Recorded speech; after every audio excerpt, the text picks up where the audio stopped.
Graças a Deus. Queridos, na semana passada, nós falamos um pouco sobre o ministério de Jesus em ensinar as pessoas.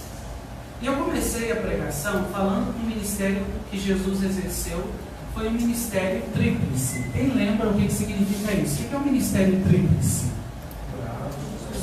Jesus curava, pregava e ensinava. Jesus exerceu um ministério tríplice.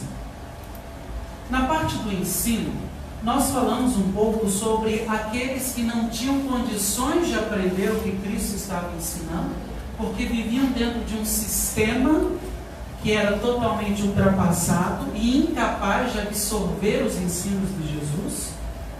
E falamos sobre aqueles que deliberadamente não queriam aprender. São duas coisas diferentes.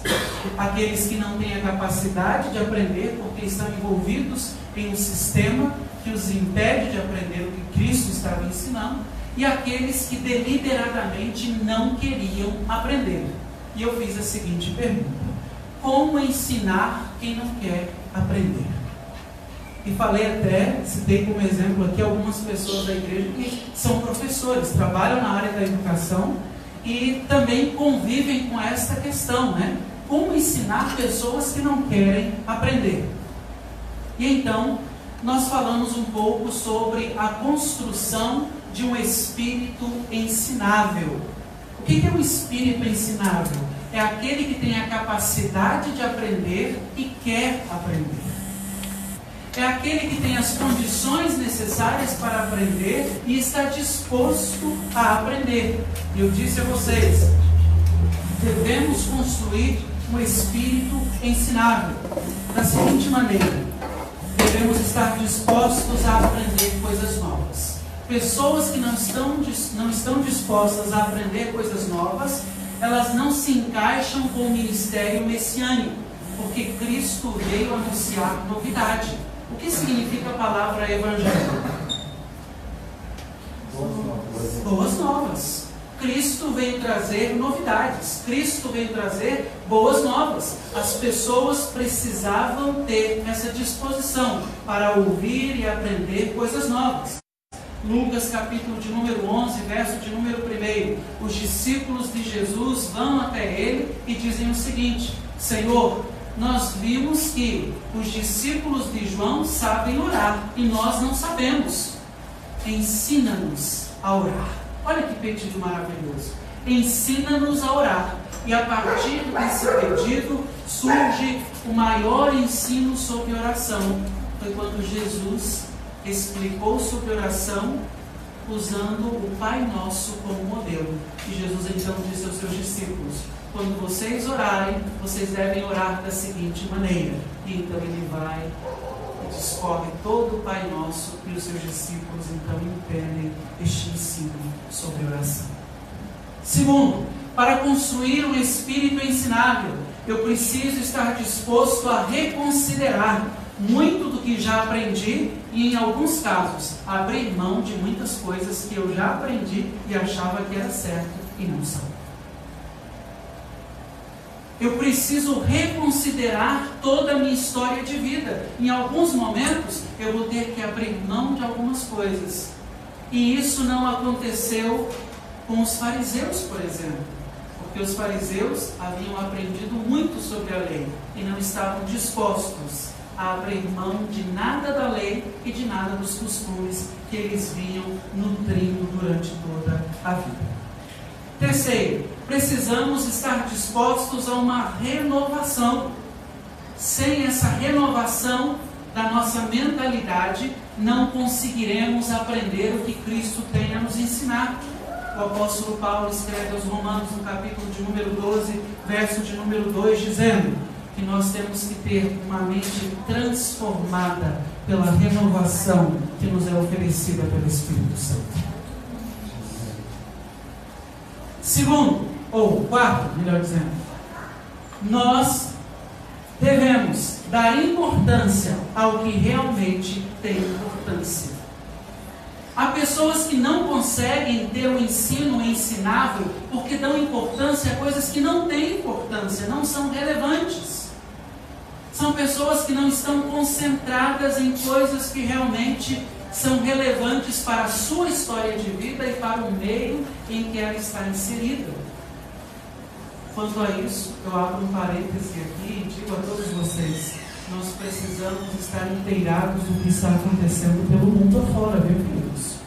Às vezes a gente entra na igreja e se comporta como se a igreja fosse uma caixinha, né? A gente se preocupa só com as coisas que nós temos aqui, com a nossa vida aqui, com a nossa religiosidade aqui e o mundo que se explota.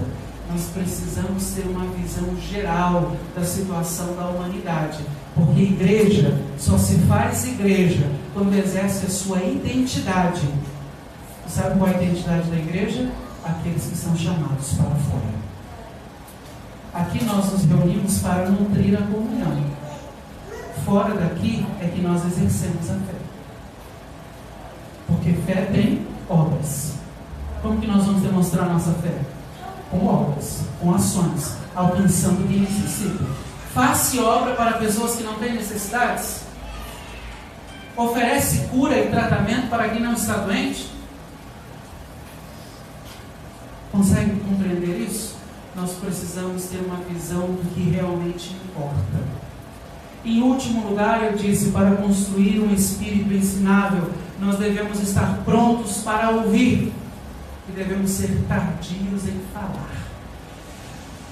Nós aprendemos aqui que pessoas que têm dificuldade de ouvir têm dificuldade de aprender. Melhor dizendo, pessoas que não estão dispostas a ouvir. Há quem não ouça, há quem não ouve porque tem algum problema, mas há quem não ouve porque não quer ouvir. Foi doutrinado a falar, a pedir, a expressar, a sempre achar que todo mundo e toda situação é uma grande, como que é o nome daquele negócio aqui dos consultórios? Um grande divã, né? Em todo lugar que ele está, ele só quer falar, ele só quer derramar tudo que ele está sentindo, tudo que ele está pensando. Ele fala na igreja, fala na família, fala com os amigos, fala no trabalho, fala na rua, fala. Ele foi programado para falar, não aprendeu a ouvir. A construção de um espírito ensinável depende de uma disposição para ouvir, muito mais do que falar.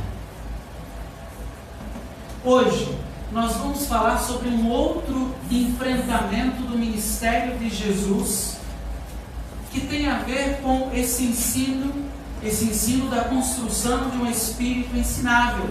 Nós vamos falar sobre animosidade espiritual. O que seria, na verdade, uma animosidade espiritual? A definição de animosidade é felicidade vã, ou felicidade vazia, sem fundamento. Sabe aquelas pessoas que parecem que são meio bobo alegres, assim, qualquer coisa, nossa, impressiona, tudo é muito impressionante, tudo é muito divertido. A animosidade é uma alegria vã, vazia, sem fundamento. Cristo teve isso como um dos enfrentamentos do seu ministério, porque os discípulos ficaram maravilhados ao estar com Cristo. E eles precisavam, sim, estar maravilhados, contentes, felizes, gratos, mas tudo isso de maneira comedida e fundamentada.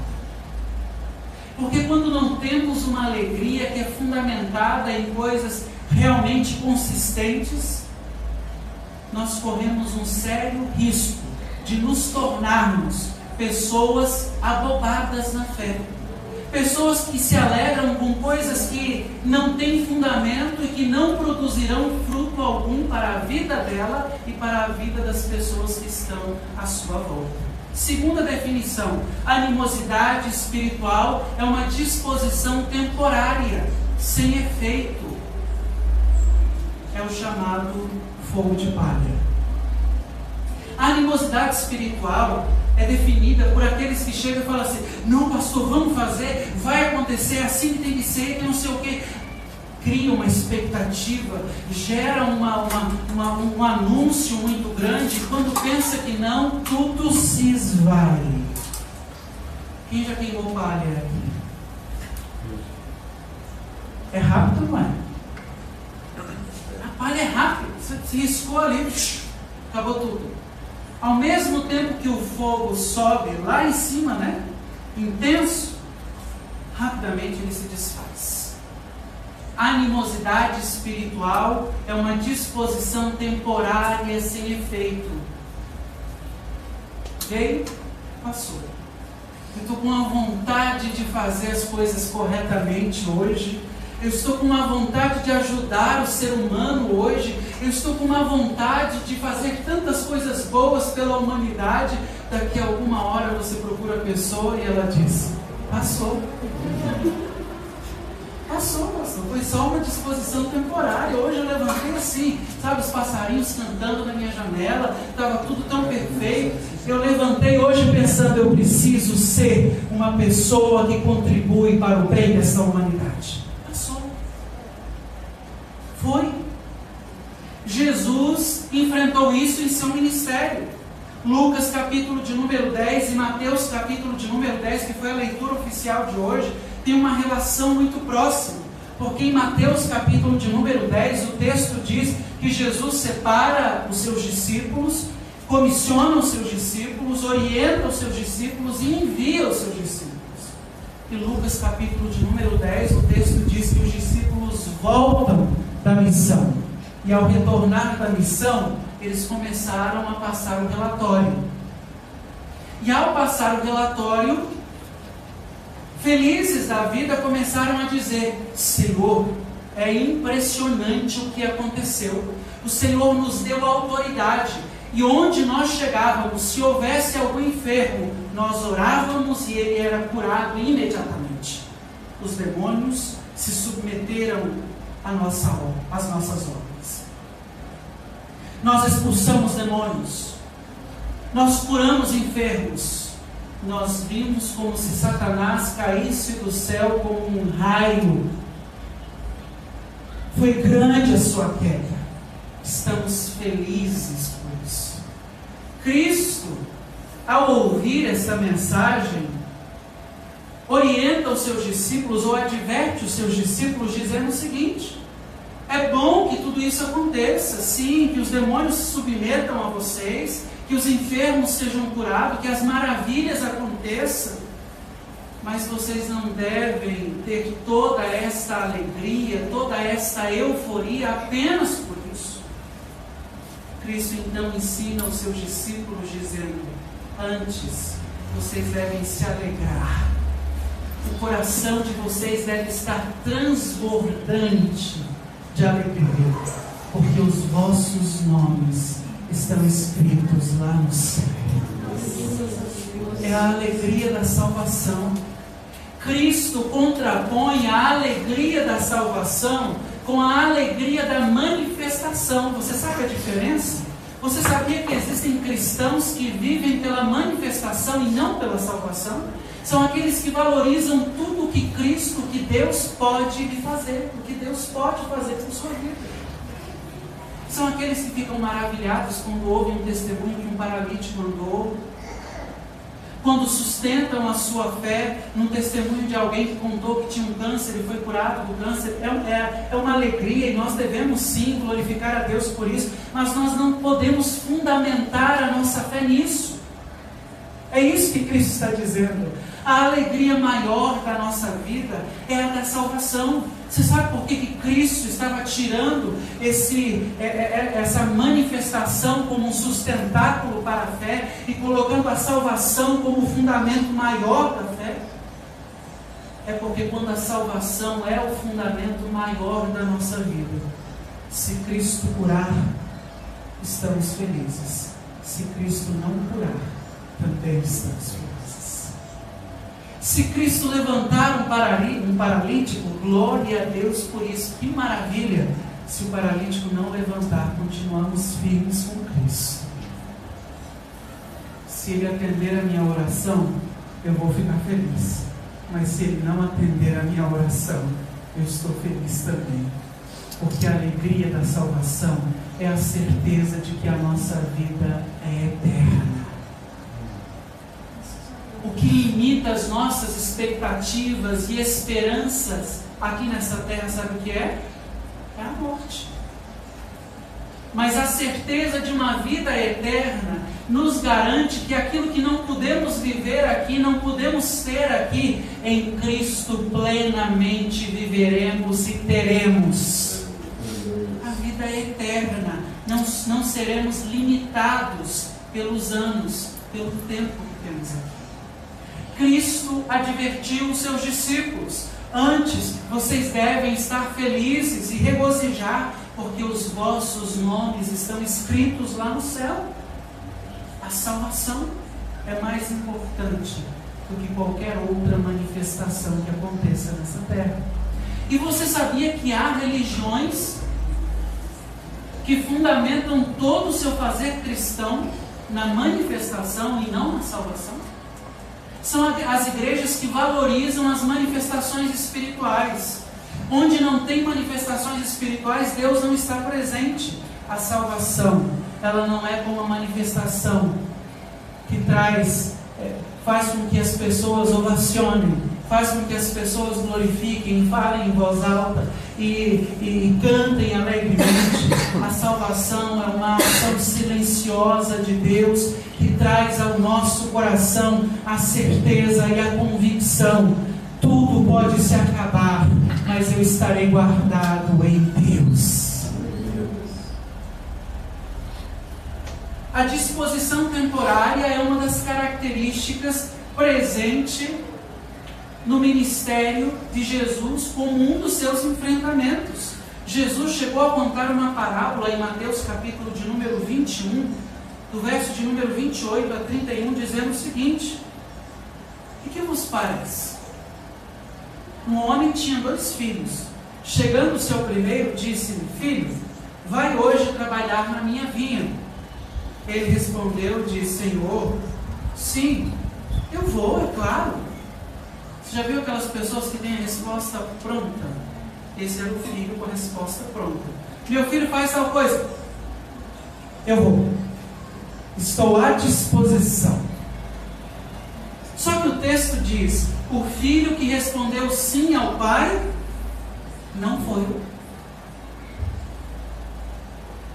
Por algum motivo, ele desistiu de cumprir aquilo que acordou com o seu pai. E nem o comunicou. Nem chegou no pai e disse: pai, o senhor pediu para fazer tal coisa, eu disse que faria, e não pude fazer porque aconteceu isso e isso. Ele nem se justificou. Ele simplesmente disse: vou fazer.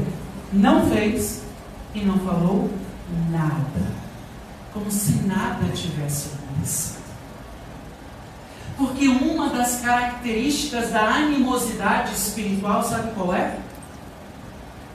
É a falta de valorização aos pactos que são feitos.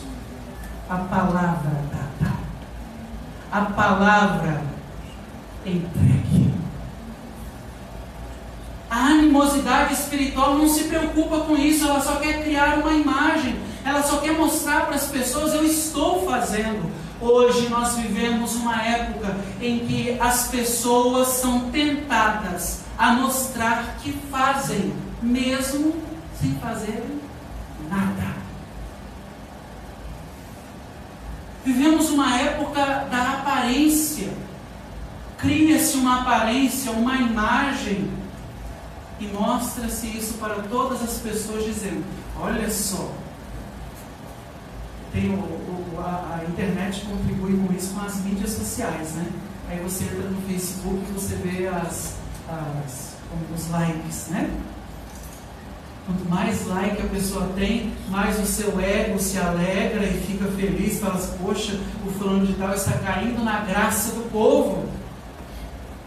Porque a mídia, a sociedade, esse sistema mundano nos ensina a criar uma imagem. O filho disse sim aparentemente, sem valorizar a palavra, sem valorizar aquele momento, sem se importar com o compromisso que ele estava fazendo.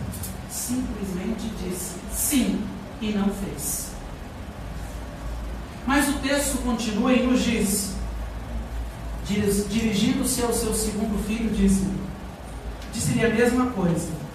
Mas este filho lhe respondeu: pai, eu não vou fazer não quero. O texto diz que o filho respondeu: não quero. E no meio do caminho, por um motivo ou outro, ele reconsiderou a sua resposta ao pai, pensou e disse: quer saber? Eu vou fazer o que meu pai pediu. Foi lá e fez. E então Jesus disse: qual dos dois filhos fez a vontade do pai? Aquele que lançou a palavra dizendo que faria e não fez nada? Ou aquele que disse que não faria e acabou fazendo?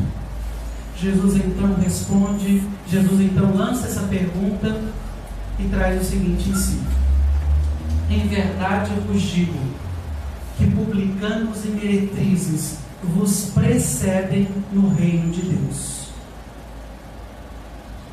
O que Cristo estava ensinando aqui aos fariseus e ao sistema arcaico de costumes e lei mosaica é que aquelas pessoas que de prontidão ou aparentemente tinham uma prontidão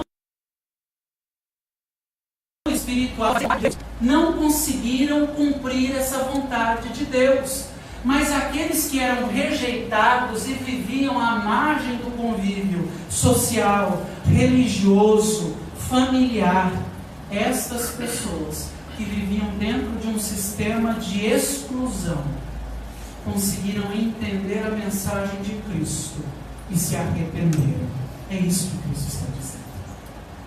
Acontece que o foco da animosidade espiritual, ele é lançado sobre os fariseus e todos aqueles que viviam em um sistema religioso improdutivo. Pessoas que não produziam na fé, mas tinham uma aparência de alguém que era muito fervoroso, de alguém que servia a Deus, de alguém que estava na presença de Deus. Mas é como aconteceu com a figueira, em que Cristo foi procurar frutos, ela só tinha folhas, mas não tinha fruto algum. Era um sistema religioso improdutivo. A animosidade espiritual é justamente quando chegamos ao estágio da vida religiosa, em que nós nutrimos a nossa religiosidade, conseguimos cumprir a agenda da religiosidade, mas infelizmente, a nossa alegria é sem fundamento e a nossa disposição é temporária, vai passar. Todos aqui na vida já tiveram altos e baixos, sim ou não? Sim. Tem momento que a gente está bem, está lá em cima, tem momento que está lá embaixo. Trazendo essa reflexão dos altos e baixos para a sua vida espiritual. Pense comigo. Quantos altos e baixos você já teve? Alguns vão dizer: pastor, já perdi a conta, tive vários. Mas há uma preocupação muito grande quando a maioria, quando contamos e encontramos que o número maior é de baixos. A gente senta lá embaixo, senta lá embaixo, senta lá embaixo, senta lá embaixo, senta lá embaixo. E esse sentar lá embaixo não é no sentido de se humilhar, não, porque estar lá embaixo também tem um sentido de se humilhar na fé, de se curvar, isso é uma maravilha.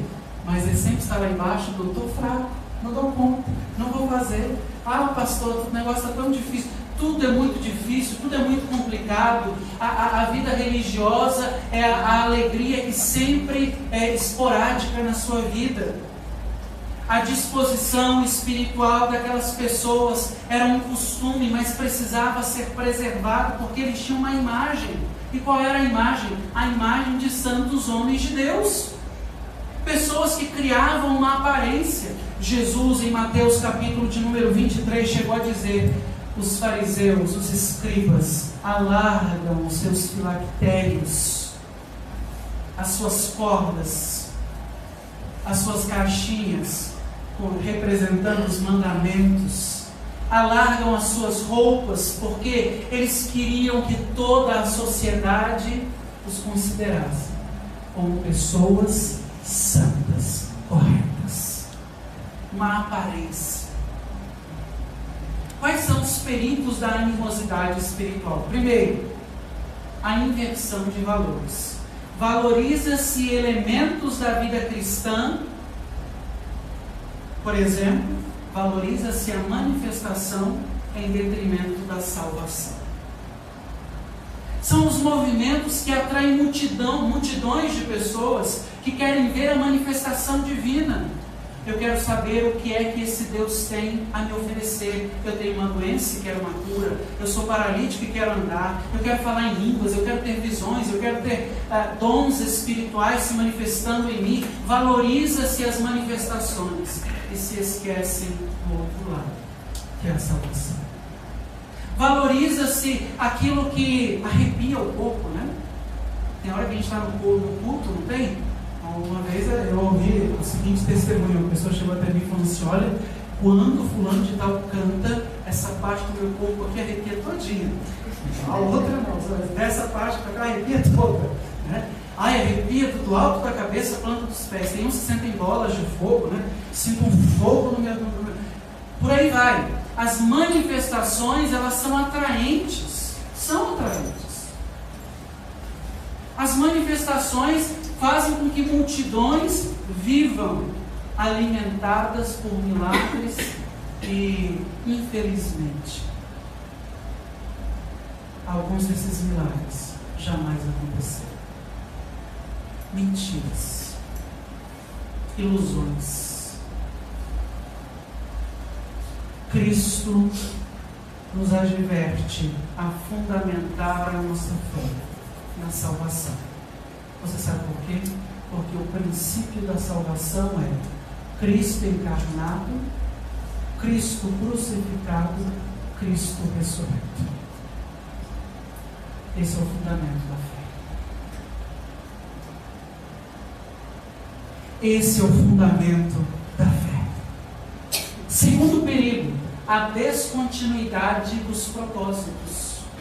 A animosidade, ela traz descontinuidade às coisas. Por quê? Em um momento eu quero fazer e vou fazer. No outro eu não quero fazer e não vou fazer.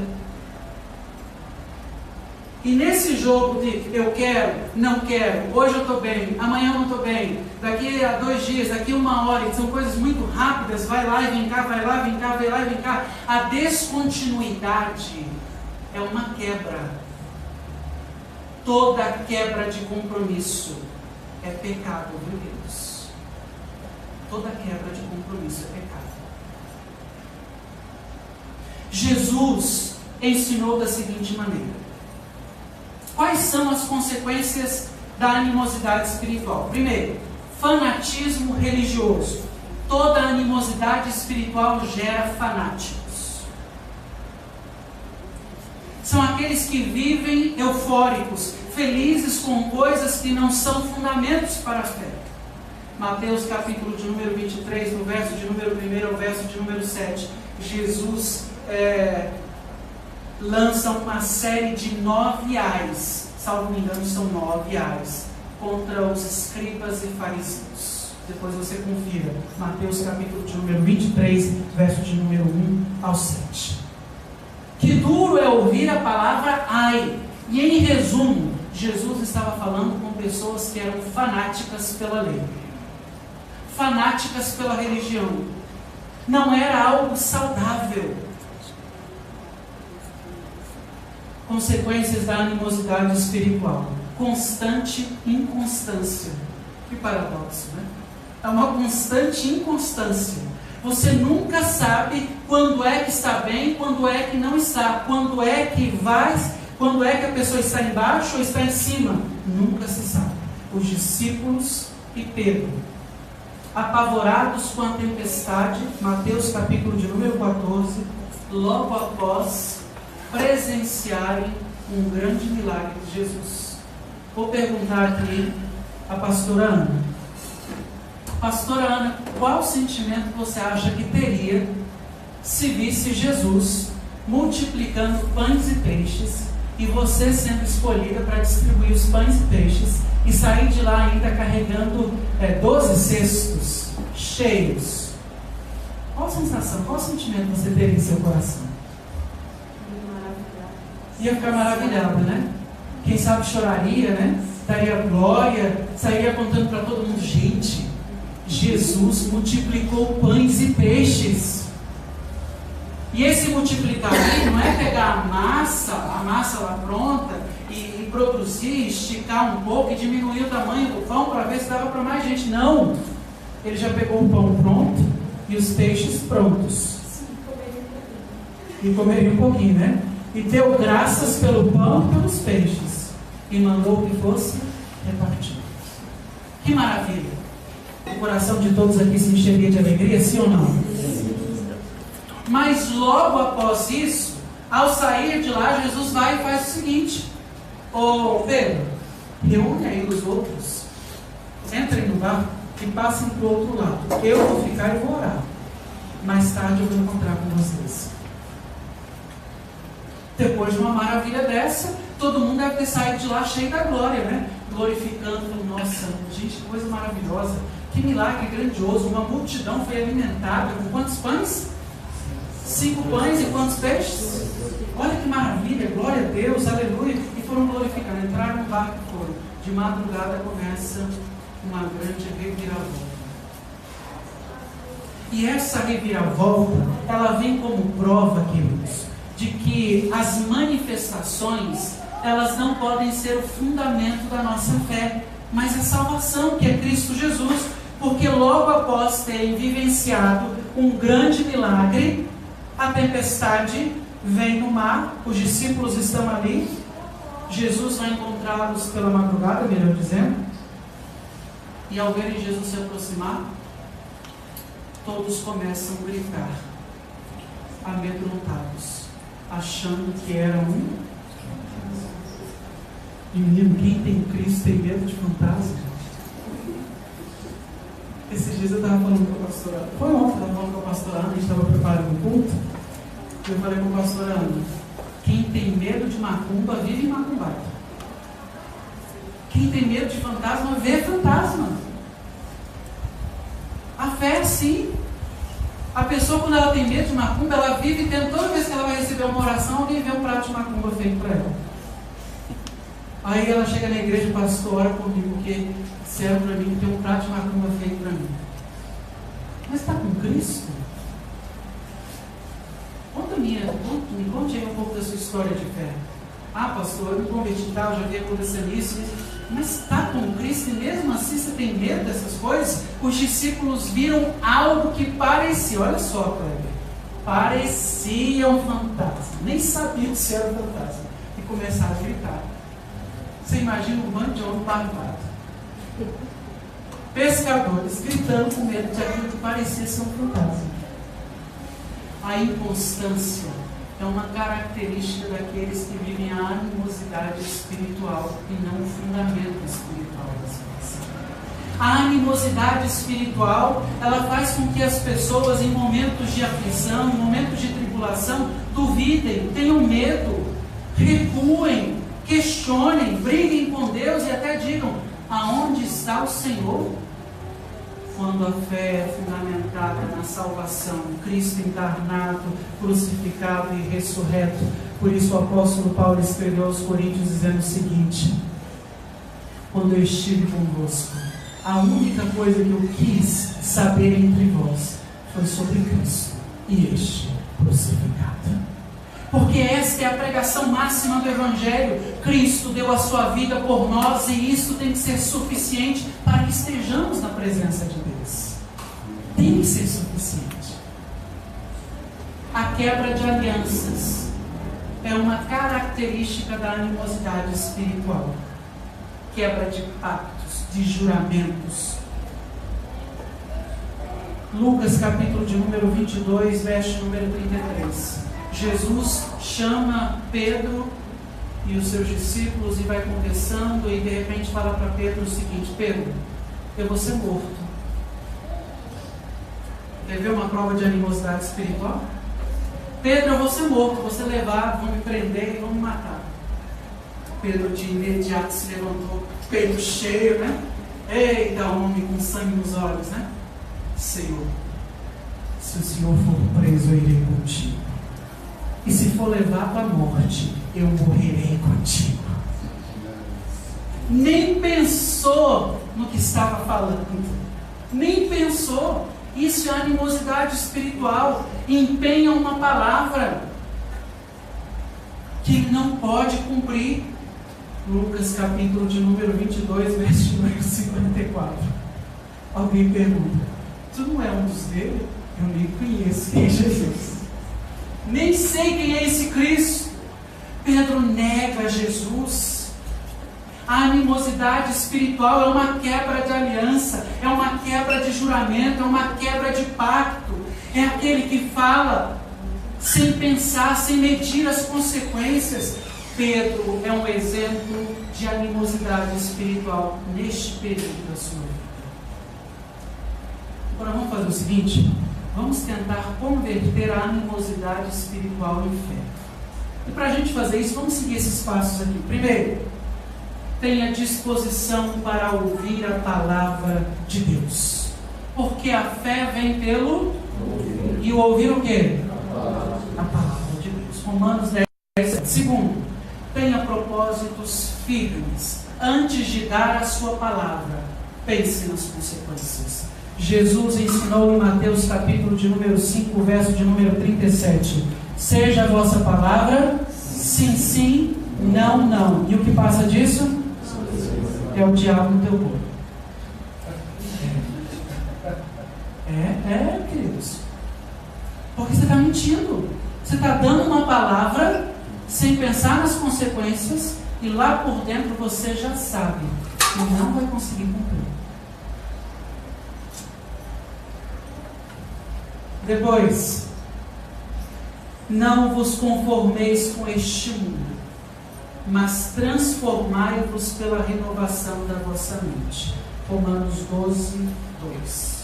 E em último lugar, ore pedindo fé e ações de fé. Quando a animosidade espiritual fundamenta a nossa fé e vivemos pelas manifestações e não pela salvação que Cristo promoveu às nossas vidas, nós nos tornamos fanáticos, nos tornamos judicialistas, legalistas, nos tornamos pessoas vazias da presença de Deus e improdutivas. O Senhor quer que nós tenhamos sentimentos que sejam gerados pela presença do seu Espírito em nós, e que sejam propósitos firmes. Coloque-se em pé nessa hora.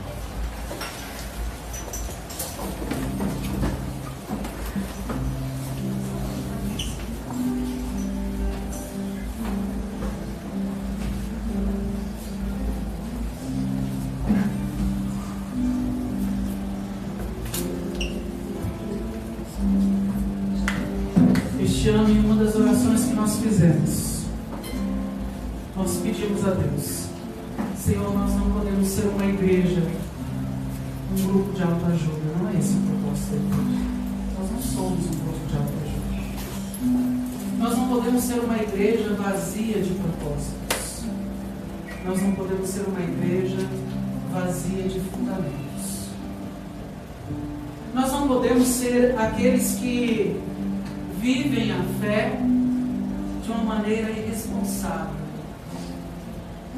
Eu falo hoje e amanhã já desfaço o que eu falei, e às vezes nem desfaço, eu simplesmente deixo o tempo apagar. O tempo não apaga o pecado, meu queridos. Só existe uma coisa que apaga o pecado: é o sangue de Jesus Cristo derramado por nós. E o Filho que deu a sua palavra que não iria, e depois se arrependeu e disse que faria. Jesus comparou com aqueles que ouviram a pregação de João. Sabe qual era a pregação de João? Arrependei-vos. O arrependimento cristão implica pelo menos 4 ações. Primeiro, reconhecimento. Eu reconheço que errei. Segundo, reversão. Eu mudo a direção. Se estava caminhando no caminho errado, eu tenho que mudar de direção. Terceiro, eu preciso de maleabilidade. Durante essa nova trajetória, eu preciso estar disposto a moldar a minha vida ao caráter de Cristo. Maleabilidade é a capacidade de se adaptar a esse novo caminho, de se encaixar nesse novo caminho, de dizer: Senhor, eu me entrego, eu me abro para Ti. Há um filme aí que está sendo anunciado, que vai ser lançado esse ano, que fala sobre uma pessoa que viveu um milagre.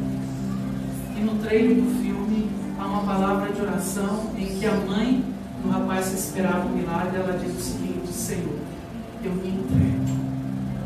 Que nós tenhamos essa mesma coragem de dizer: eu me entrego, Senhor, muda minha vida. E em último lugar, a última ação chama-se convergência. Eu tenho que ter foco.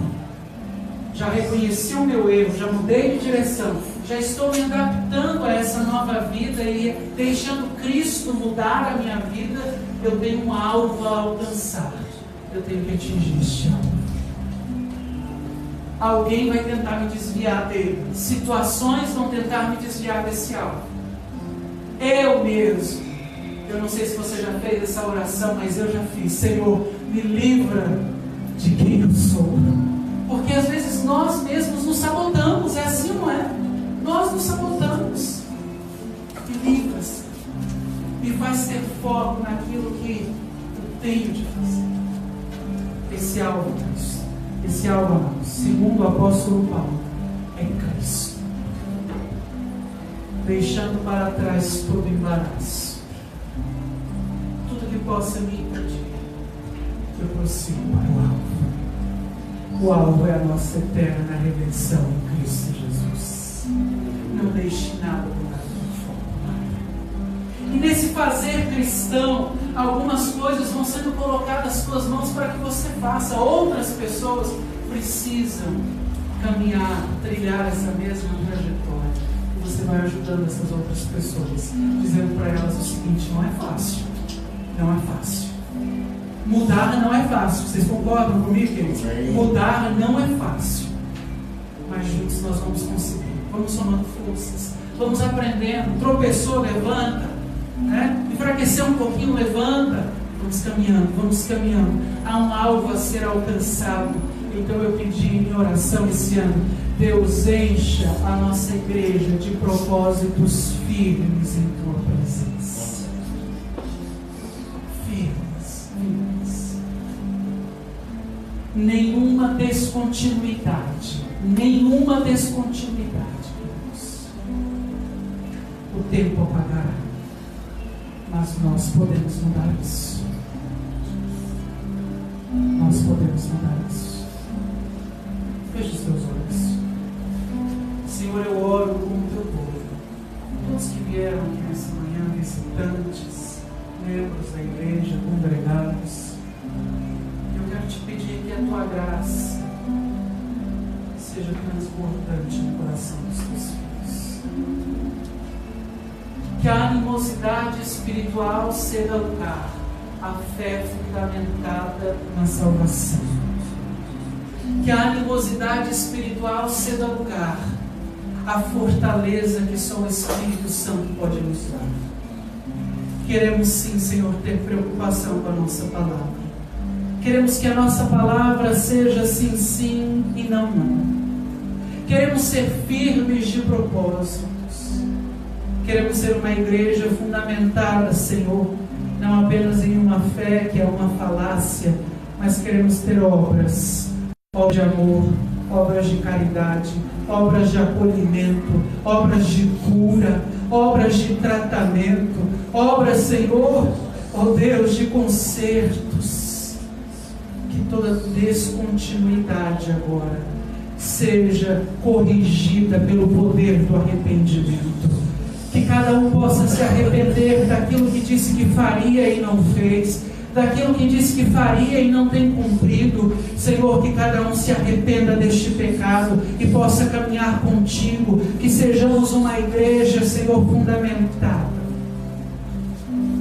na salvação correta, que é Cristo. Abençoa, Senhor, cada um dos teus filhos e ajuda-nos a fazer o que é correto. Ajuda-nos, Senhor, a cumprir. Nós oramos a Ti em nome de Jesus. Vamos cantar esse hino de oração, aí mesmo onde você está, em pé, encante esse ritmo de oração.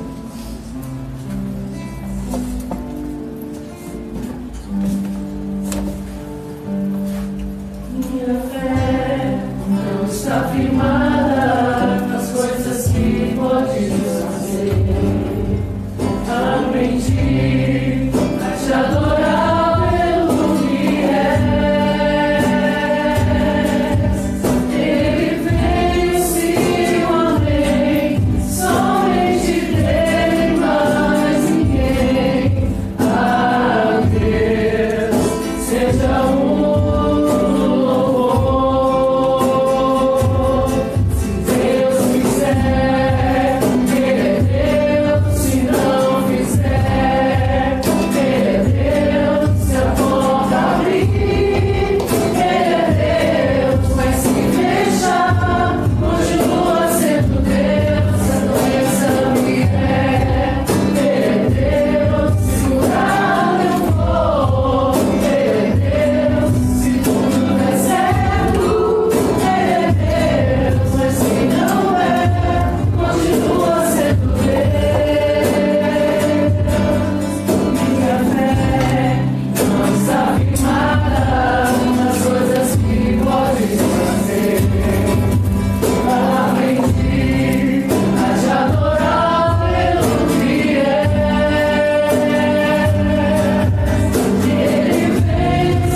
Jesus publicamente como o único e suficiente Salvador da sua vida. Estenda suas mãos para cá e nós vamos orar pelo Jefferson. Deus de graça. A tua palavra nos diz, Senhor, que com o coração nós cremos para a justiça e com a boca nós confessamos para a salvação. Hoje, em uma atitude de confissão pública, o teu filho vem à frente. E nós oramos agora pedindo que uma graça sobrenatural venha sobre a vida. uma fortaleza de fé seja instaurada em seu coração. Que o amor de Deus possa ser transbordante na vida do Jefferson. Que ele receba, Senhor, da tua parte a graça necessária para continuar nesta caminhada. Perdoa os pecados, limpa, lava, Senhor, quebra todas as cadeias de transgressão. Que em nome de Jesus venha sobre ele o perdão divino. Nós, Senhor, o abençoamos em oração, em nome de Jesus. Eu convido toda a igreja a uma confissão pública coletiva. Vamos todos dizer, diga comigo. Nós confessamos Jesus como único e suficiente Salvador, justificador, protetor das nossas vidas. Deus em Cristo te abençoe, Jesus. Pode ser assim. Graças a Deus.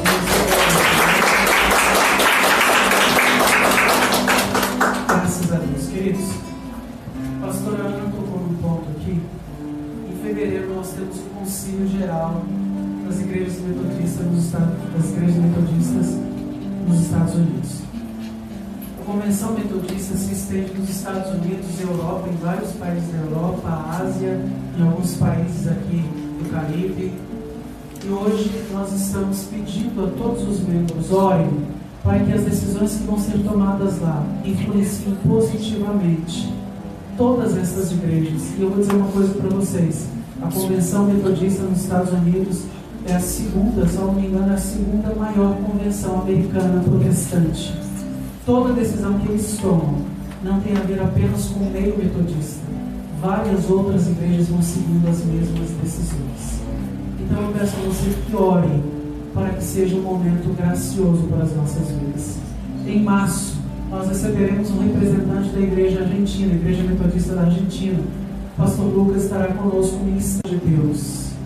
E a comunhão do Santo Espírito seja com todo o povo de Deus, desde agora e para sempre. Todos digam amém. Que o Senhor nos abençoe em nome de Jesus. Está encerrado. Dê um abraço apertado.